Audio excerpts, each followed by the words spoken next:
বিএনপিকে পরিচালিত করবে। জামাত ইসলামের ভাষা চাপাইয়ের মধ্যে বিএনপিকে উঠতে বসতে হবে।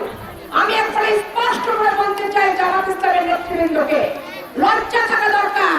ঢাকা শহরে দাড়ি কেটে টুপি ফেলে জিন্সের প্যান্ট আর গেঞ্জি পরে বিএনপির শেল্টারে খালেদা জিয়ার মিছিলে খালেদা জিয়াকে নেত্রী মেনে তোমাদেরকে মিছিলে যেতে হয়।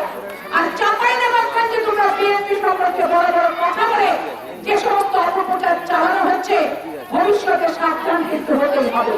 আজকে মা বোনেরা, এই চাঁপাইনবাবগঞ্জে 81 সাল থেকে আমি আসি, এখানে সবসময় দেখেছি কোরআন ছুঁয়ে ছুঁয়ে ভোট চায়। মেয়েদেরকে হাবিয়া দোষক ভয় দেখাচ্ছে, দেখতে নাকি চলে যাবে জামাতের প্রার্থী ভোট দিলে। মুজিবুর রহমান যখন মাথুর মার্কাতে স্বতন্ত্র ভোট করলো ঘড়ি মার্কায়, তখন তারা কি বললো? ঘড়িতে ভোট দিলে বেহেশত পাওয়া যাবে। 2008 সালে যখন দাঁড়িপাল্লায় ভোট করলো, ওরা দাঁড়িপাল্লায় ভোট দিলে বেহেশত পাওয়া যাবে। এখন তারা বলছে মোটরসাইকেলে ভোট দিলে বেহেশত পাওয়া যাবে। মানে প্রতীকের সাথে সাথে বেহেশতের পরিবর্তনটা হচ্ছে। আজকে জামাত ইসলাম যদি বেহেশত দেওয়ার মালিক হতো, তাহলে তারা কাদের মোল্লার ফাঁসিটা কেন বন্ধ করতে পারলো না? এই জিনিসটা মা বোনদেরকে বুঝতে হবে। আজকে যারা কোরআন শরীফ নিয়ে আপনাদেরকে শপথ করাচ্ছে, তাদের কি উজু ঠিক ছিল? তারা কি 5 ওয়াক্ত নামাজ পড়ে? এই জিনিসটা আপনারা একবার প্রশ্ন করে দেখেন না তাদেরকে। আজকে জামাত ইসলাম গাঁজাখোরকে গাঁজা পয়সা দিয়ে ভোট দিয়েছে, যারা মাতাল তাদেরকে মদের পয়সা দিয়েছে, যারা সমাজে আরো বেশি অপকর্ম করে তাদেরকে অপকর্মের পয়সা দিয়েছে। তাহলে জামাতের ইসলাম, জামাতের নাম থেকে ইসলাম নামটা তুলে দিতে হবে, কারণ ইসলাম কখনো বিপদকামীকে সমর্থন করে না। আজকে বেহেশত দিতে চায় তারা আল্লাহর সাথে শিরক করে, মানে আল্লাহর চেয়ে তারা ক্ষমতাধর হয়ে গেছে। মুসলমান থেকে তো নাম খালি দোকানে নিতে হয়ে গেছে। আমরা যারা মুসলমান নামাজ পড়বো, এটা করবো, সৎ পথে চলবো, সত্য কথা বলবো, হালাল ইনকাম করবো, এরপরে তার কোনো কথা থাকতে পারে না। আজকে জামাতের যে সমস্ত মহিলারা বাড়িতে বাড়িতে মহিলাদেরকে বিভ্রান্তি করেছে, তারা যে বেহেশত পাবে তার কোনো গ্যারান্টি আছে? এই জন্য আমি স্পষ্ট করে বলি, যারা মুসলমান এই ইসলামকে যারা অপব্যবহার করছে, অপপ্রয়োগ করছে, মিথ্যা বয়ানে এই সমস্ত অসহায় মহিলাদেরকে বোঝাচ্ছে এবং বাড়িতে বাড়িতে ওয়াজ তসবিহ করছে, মাহফিল করছে, এই সমস্ত মাহফিল প্রত্যেকটা সচেতন মুসলমানকে পাহারা দিতে হবে।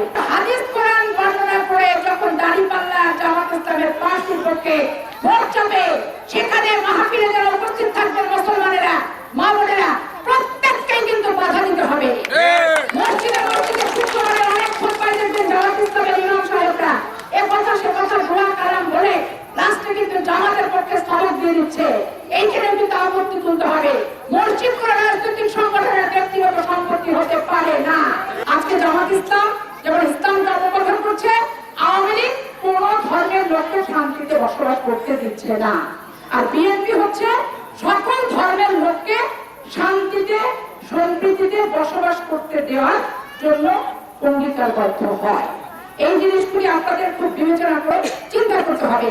এবং আপনারা যারা দেলোয়ার হোসেন সাঈদীর মুক্তির দাবিতে মোটরসাইকেলে ভোট দিয়ে দিলেন, এটা যে কত বেইনসাফ এবং কত বড় একটা অপরাধ কাজ হয়েছে, এবং যারা মেয়েদেরকে ভুল বুঝিয়েছে সরলতার সুযোগ নিয়ে এবং বলে দিয়েছে স্বামীকে বলবা না, স্বামীকে বললে নাকি জান্নাত পাওয়া যাবে, অথচ স্বামীর পায়ের নিচে স্ত্রীর বেহেশত, মায়ের পায়ের নিচে সন্তানের বেহেশত, তাহলে কোরআন হাদিসের ব্যাখ্যাকে কত অপব্যাখ্যা করছে, এই জিনিসগুলো কিন্তু বোঝার সময় এসেছে।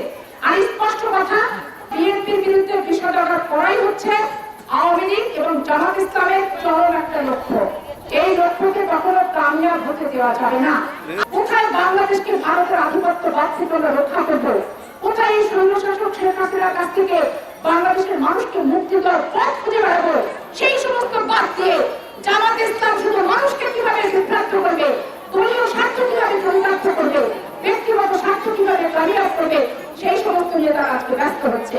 বিভিন্ন জায়গায় তারা অপপ্রচার চালাচ্ছে। স্পষ্ট করে জামাতের লোকদেরকে বলতে চায়, আপনারা যারা জামাত ইসলামের নেতা, দিন দুঃখী পরিবারের সদস্য, দিন এনেছেন, দিন খেয়েছেন, জামাত ইসলাম করতে যে রিকশাওয়ালার কাছ থেকে ইয়াদের পয়সা নিয়েছেন, সেই পয়সা মেরে আজকে অট্টালিকার মালিক হয়েছেন, রাজধানী হোটেল বানিয়েছেন, আজকে বড় বড় কোটিপতি হয়েছেন, ট্রাকের মালিক হয়েছেন, 5 তলা বাড়ি বানিয়েছে, এসি রুমে থাকেন। এইগুলা বাংলাদেশের মানুষ জানে।